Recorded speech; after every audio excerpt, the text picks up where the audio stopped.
Olá, tudo bem com você? Seja muito bem-vindo, bem-vinda ao canal da Esperança TV Novo Tempo.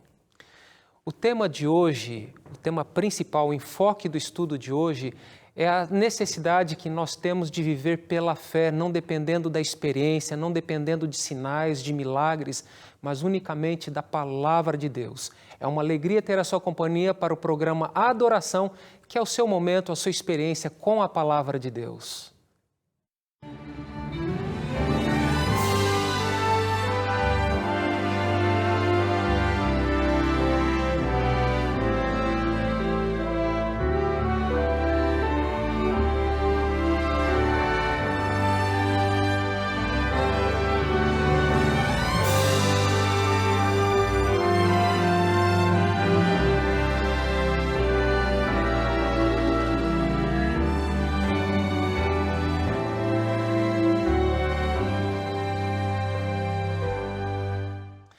Você sabe que aqui na TV Novo Tempo nós nos importamos com você e nós temos a intenção de que você estude a Palavra de Deus para que consiga compreendê-la e também conhecer a vontade de Deus para a sua vida.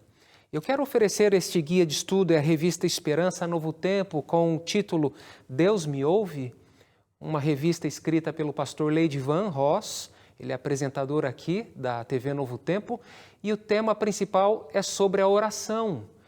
Por exemplo, o poder da oração está onde? Muitas vezes as pessoas pensam que o poder da oração está na pessoa que ora, mas na verdade está em Deus.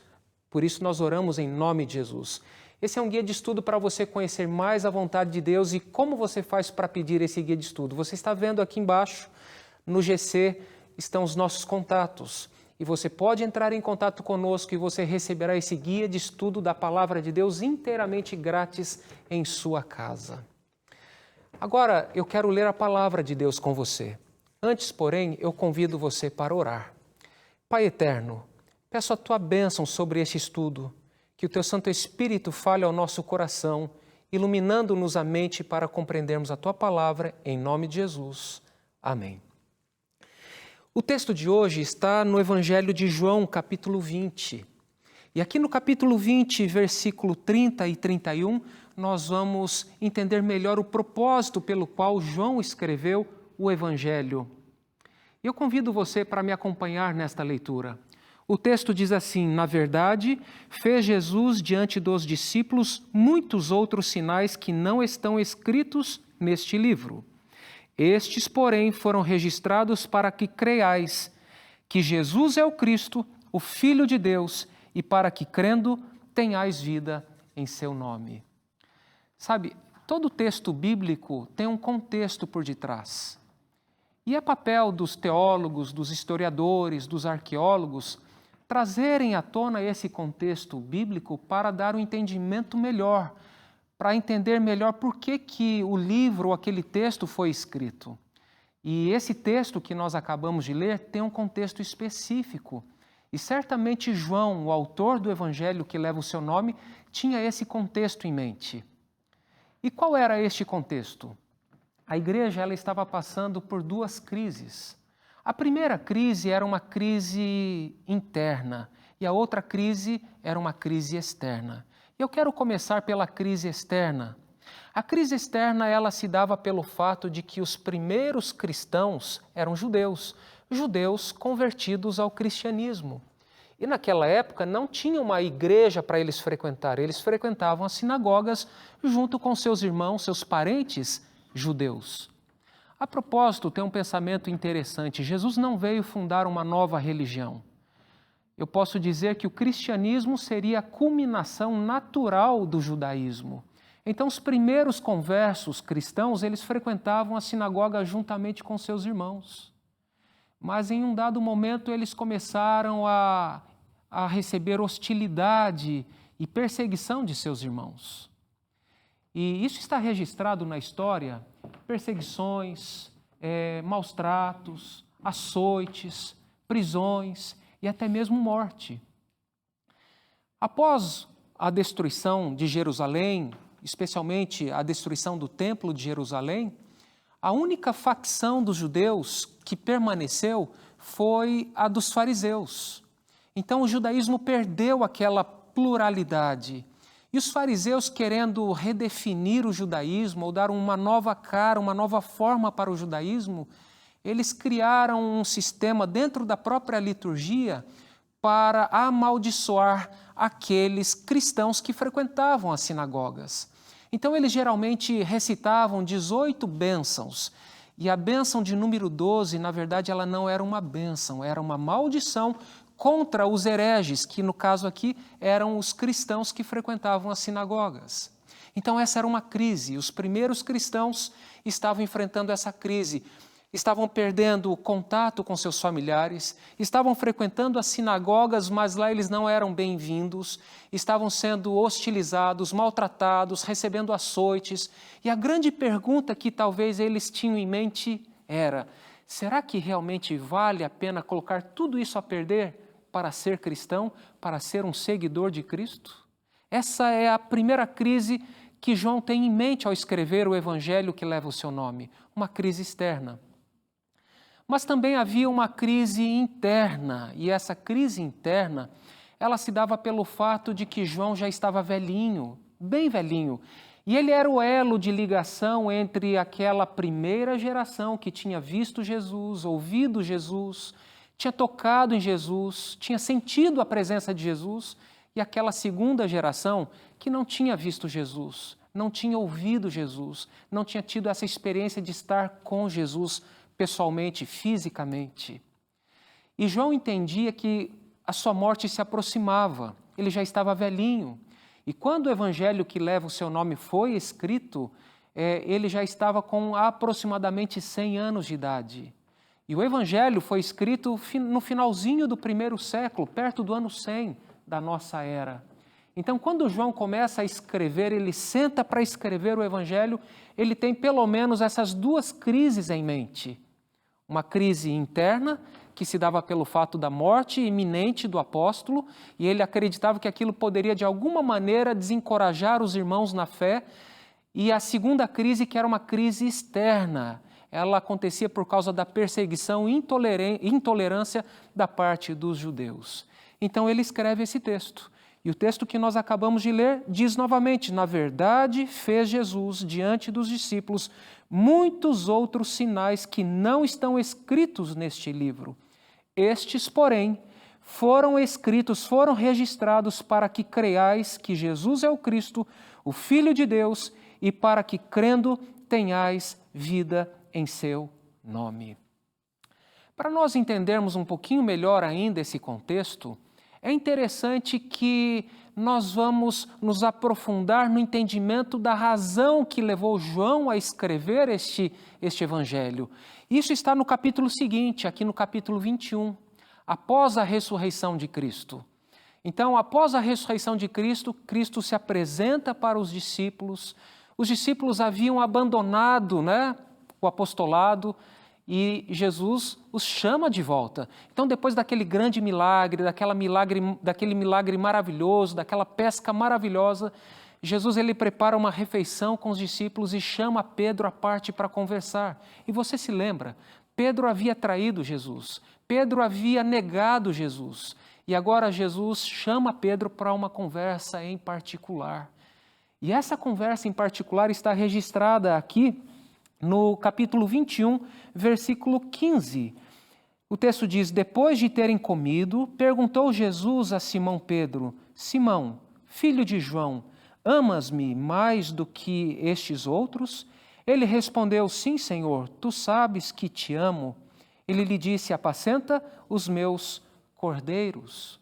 E novamente tornou a perguntar pela segunda vez: Simão, filho de João, tu me amas? Ele respondeu: sim, Senhor, tu sabes que te amo. Disse-lhe Jesus: pastoreia as minhas ovelhas. E pela terceira vez, no verso 17, Jesus lhe perguntou: Simão, filho de João, tu me amas? Pedro entristeceu-se por ele ter lhe dito pela terceira vez: tu me amas? E respondeu-lhe: Senhor, tu sabes todas as coisas, tu sabes que eu te amo. Jesus lhe disse: apacenta as minhas ovelhas. Aqui Jesus estava restaurando o ministério de Pedro. Jesus estava ministrando as necessidades espirituais de Pedro, inclusive as necessidades emocionais de Pedro. E Jesus reforça a missão de Pedro. Pedro, tu me amas? Sim, Senhor. Tu sabes todas as coisas, tu sabes que eu te amo. Então apacenta as minhas ovelhas. E então, depois de restaurar Pedro ao seu ministério, ao ministério que Deus designou para ele, Jesus faz uma revelação estarrecedora. E Pedro, obviamente, não estava preparado para receber essa revelação que o deixou sem chão. E essa revelação está aqui no versículo 18. E o verso 18 diz assim: em verdade te digo que quando eras mais moço, tu te cingias a ti mesmo e andavas por onde querias. Quando, porém, fores velho, estenderás as mãos e outro te cingirá e te levará para onde não queres.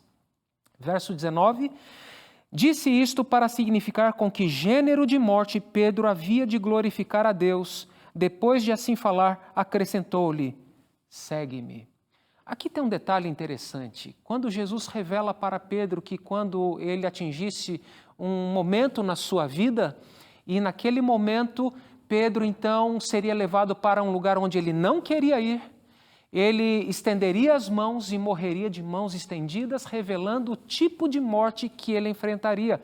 E esse tipo de morte era a morte mais temida, era a morte de cruz. Era uma morte vergonhosa, era uma morte dolorosa, era uma morte lenta. A tradição diz que Pedro, de fato, morreu crucificado de cabeça para baixo. Agora é interessante que, obviamente, a Bíblia não revela o estado emocional de Pedro, mas nós podemos deduzir esse estado emocional dele ao receber essa revelação a partir do verso 20, quando Pedro começa a olhar de um lado para o outro, e aí então eu convido você para me acompanhar na leitura, e a gente tem aqui uma dedução de como Pedro se sentiu neste momento. E o verso 20 diz assim: então Pedro, voltando-se, viu que também o ia seguindo o discípulo a quem Jesus amava. E quem era esse discípulo a quem Jesus amava? Era João, o discípulo amado, o autor do Evangelho. Então Pedro, depois de ouvir a revelação do tipo de morte que ele deveria morrer, ele olha para um lado, olha para o outro, e aí ele enxerga João, que João, o discípulo amado, estava acompanhando, e ele pergunta para Jesus, né? Olha, então Pedro, voltando-se, viu também que ia seguindo o discípulo a quem Jesus amava, o qual na ceia se reclinara sobre o peito de Jesus e perguntara: Senhor, quem é o traidor? Verso 21, vendo-o, pois, Pedro perguntou a Jesus: e quanto a este? E quanto a este? O que acontecerá com ele? Tudo bem, Senhor, eu vou morrer, eu vou ser levado para um lugar onde eu não quero ir, vão estender a minha mão, eu vou ser crucificado, tudo bem, Senhor. Mas e quanto a este? Quanto o discípulo que tu amas? O que é que vai acontecer com ele? E Jesus traz uma resposta impressionante. Jesus disse assim: se eu quero que ele permaneça até que eu venha, que te importa, Pedro? Quanto a ti, segue-me. Há uma preciosa lição espiritual que nós podemos extrair desta afirmação de Jesus, dessa resposta de Jesus. A afirmação de Jesus revela que a vida espiritual de Pedro, a caminhada cristã de Pedro, não poderia depender da experiência individual de João. Então, a resposta que Jesus dá, na verdade, é uma pergunta, e é uma pergunta retórica, é uma pergunta que não requer uma resposta. Pedro, se eu quero que ele permaneça até o dia da minha vinda, que te importa? Quanto a ti, Pedro, segue-me. Eu quero dizer para você, meu querido, minha querida, que me acompanha aqui. A nossa experiência cristã não pode depender da experiência do pastor da igreja, do sacerdote, do padre. Não pode depender da experiência do seu pai, da sua mãe, de um irmão, de uma irmã. É necessário que você tenha a sua própria experiência com Deus, de poder abrir a palavra de Deus, abrir o seu coração, conversar com Deus através da oração. Porque essa experiência com Deus, ela é intransferível. E Deus quer ter essa experiência com você. Ele quer que você o conheça. É por isso que ele se revelou, é por isso que Cristo veio a este mundo. Agora, é interessante que naquela conversa, naquele diálogo, estava presente Pedro, Jesus e agora João. E se espalhou um rumor, e nós já sabemos quem foi que espalhou esse rumor, porque o verso 23 diz assim, olha, então se tornou corrente entre os irmãos o dito de que aquele discípulo não morreria. E quem é que espalhou esse rumor de que aquele discípulo não morreria? Certamente foi Pedro. Oh, Pedro! Pedro espalhou aquele rumor. E agora veja bem, o tempo foi passando. E à medida que o tempo foi passando, os apóstolos foram morrendo, um a um. O primeiro, Tiago, foi morto. Depois, outros discípulos foram morrendo. Pedro, agora, nessa ocasião em que João escreve o Evangelho, já também havia sido morto. E agora João era o único vivo, era o elo de ligação entre aquela primeira geração que tinha visto Jesus, ouvido Jesus, tocado em Jesus, sentido a presença de Jesus, e aquela segunda geração para quem João escreve o Evangelho, para aquela igreja, naquela situação histórica. E para agravar a situação, é bom lembrar aqui que João havia sido perseguido, João havia sido preso, João já havia sido lançado vivo dentro de um caldeirão de óleo fervente e havia sobrevivido, me ajude, eu errei aqui, havia sobrevivido, exatamente, eu me enrolei nas palavras aqui, e aí as pessoas começaram a pensar, será que realmente ele vai permanecer até o dia da vinda de Jesus? Então a vida do apóstolo João estava servindo como uma garantia de que Jesus voltaria naqueles dias. E João sabia que isso não iria acontecer. E João, por saber disso, ele então acrescenta uma notinha no verso 23 que eu quero ler com você. Ele faz questão de adicionar essa nota no verso 23. E ele diz assim, ora, Jesus não dissera que tal discípulo não morreria, mas se eu quero que ele permaneça até que eu venha, que te importa? Então Pedro está aqui escrevendo para corrigir uma distorção, para corrigir um pensamento equivocado, para corrigir uma expectativa errada. E aquela expectativa errada com a morte iminente do apóstolo João poderia representar um grande balde de água fria na fé daqueles cristãos. Aqueles cristãos poderiam desanimar na fé e abandonar a fé. Então João escreve este evangelho. Agora é importante nós voltarmos para uma outra situação. Voltando aqui ao capítulo 20, depois da ressurreição de Jesus, ele novamente, o texto aqui revela, ele aparece para os discípulos que estavam reunidos.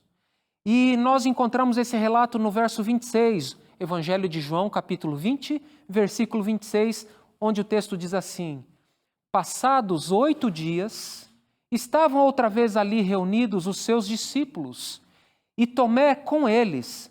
Estando as portas trancadas, veio Jesus, pôs-se no meio e disse-lhes, paz seja convosco. E logo disse a Tomé, põe aqui o dedo e vê as minhas mãos, chega também a mão e põe-na no meu lado, não sejas incrédulo, mas crente. Respondeu-lhe Tomé, Senhor meu e Deus meu. Existe aqui nessa declaração uma maravilhosa declaração cristológica. Tomé reconhece a divindade de Cristo, Jesus como plenamente Deus. Ele chama Jesus de Senhor e Deus meu. Mas a parte mais importante do relato está no verso seguinte. Disse-lhe Jesus, porque me viste, creste? Bem-aventurados os que não viram e creram. Aqui nós podemos entender o motivo pelo qual João escreveu o Evangelho. E João está dizendo para Tomé, Tomé, você não viu. Tudo bem, Tomé. Na verdade, agora você está vendo. Mas bem-aventurado é aquele que não viu e creu. Aquela segunda geração para quem João estava escrevendo era uma geração que não tinha visto. E bem-aventurado seria aquela geração, mesmo não tendo visto, mas crido. Sabe, há uma bênção para mim e para você. E eu pergunto para você, que geração eu pertenço? Que geração você pertence? Você pertence à primeira geração, aquela geração que viu Jesus, que esteve com Jesus, que ouviu Jesus, que caminhou com Jesus, ou a outra geração que apenas conheceu Jesus a partir da palavra dele, do testemunho que ele deu? Obviamente, eu e você gostaríamos de ter estado com Jesus, de ter ouvido Jesus, de ter caminhado com Jesus. Mas existe uma bênção para mim e para você, para essa segunda geração que não viu Jesus e que não esteve com Jesus. E essa bênção é que bem-aventurado, feliz é aquele que não viu e creu. E aí nós voltamos ao texto inicial, que está no versículo 30 e 31. Na verdade, fez Jesus diante dos discípulos muitos outros sinais, que não estão escritos neste livro. Estes, porém, foram registrados para que creais que Jesus é o Cristo, o Filho de Deus, e para que, crendo, tenhais vida em seu nome. Agora, é interessante que no Evangelho de João nós temos os milagres mais incríveis registrados em todos os evangelhos. Se você vai para o Evangelho de Mateus, Marcos e Lucas, você vê milagres de Jesus sendo realizados pelo toque. Por exemplo, Jesus tocou um leproso e ele imediatamente ficou limpo. Jesus toca a sogra de Pedro e ela é curada de sua febre. Jesus toma a filha de Jairo pela mão e a traz de volta à vida. Jesus toca os olhos do cego e eles se abrem. Pedro está afundando nas águas e ele clama, Senhor, salva-me. E Jesus estende a sua mão para Pedro e o salva e o leva em segurança de volta à embarcação. Jesus toca a língua e o ouvido do surdo e ele pode ouvir e falar pela primeira vez na vida. Jesus toca o menino com espírito imundo e o espírito deixa. Aquela mulher com fluxo de sangue dizia, se eu ao menos tocar na orla de sua veste, serei curada, e ela toca e naquele momento ela é curada. E a lista aqui poderia continuar. Agora, no Evangelho de João nós temos poucos milagres registrados, mas são os milagres mais incríveis, porque foram milagres que se realizaram pelo poder da palavra. O primeiro milagre está aqui. Na festa de Caná, Jesus disse, enchei as talhas de água, tirai-a e levai ao mestre-sala, e aquelas águas se transformaram em vinho. Ao oficial cujo filho já estava morto, Jesus disse, vai, o teu filho vive. E naquele exato momento em que Jesus deu a ordem, aquele filho foi curado. Ao paralítico no tanque de Betesda, Jesus simplesmente disse, levanta-te, toma o teu leito e anda. Não houve o toque, mas o poder da palavra.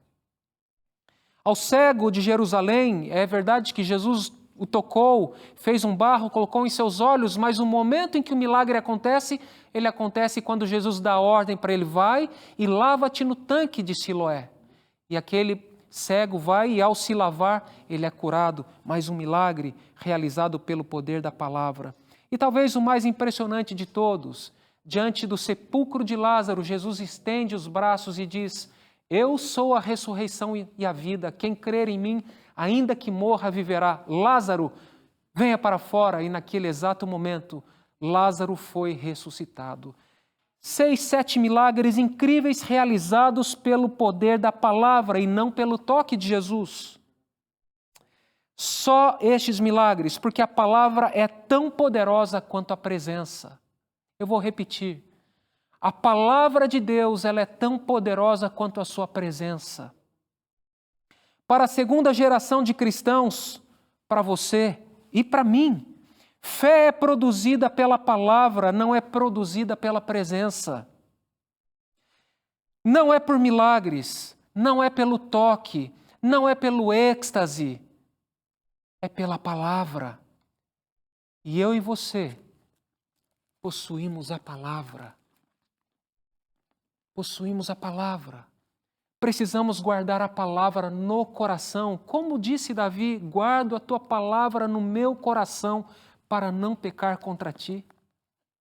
Vivemos em uma época em que as pessoas estão procurando fundamentar a sua fé em evidências, em curas, milagres, êxtase, em sentimentos.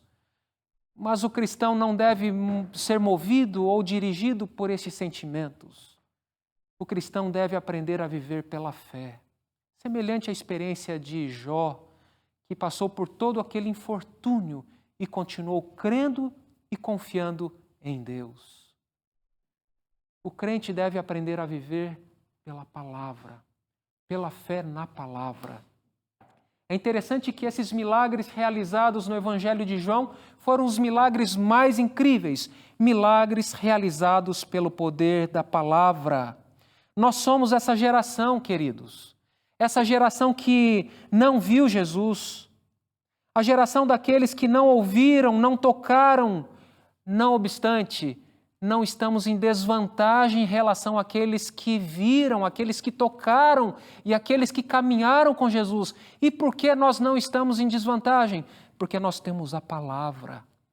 E a palavra escrita, ela é tão poderosa quanto a palavra encarnada.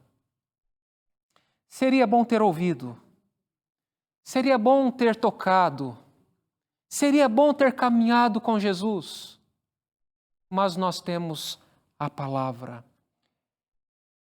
João capítulo 20, verso 30 e 31, se você ler o título desta sessão, diz assim: o objetivo deste evangelho. Na verdade, fez Jesus diante dos discípulos muitos outros sinais que não estão escritos neste livro. Estes, porém, foram registrados para que creiais que Jesus é o Cristo, o Filho de Deus, e para que, crendo, tenhais vida em seu nome.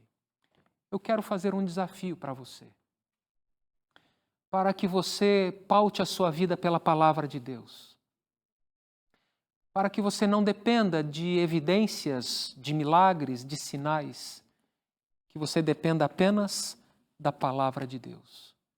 Estude a Bíblia, se aprofunde no conhecimento da palavra de Deus.